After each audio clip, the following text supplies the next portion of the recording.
how to install Good Lock app on Samsung Galaxy S26 Ultra.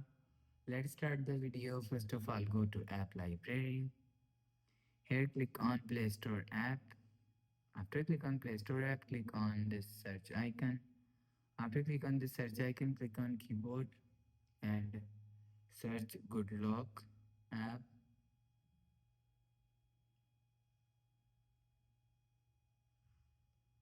And after click on Good Lock, so first of all, install Good Lock app.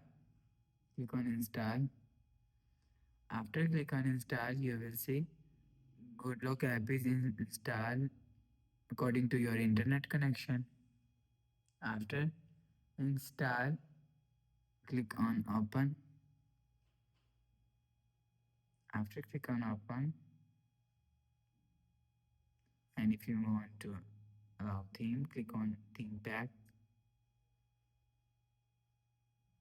After click on theme pack, click on theme and click on apply.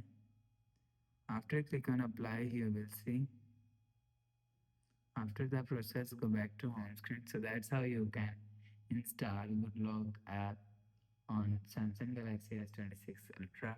If you like the video, please subscribe. Thanks for watching.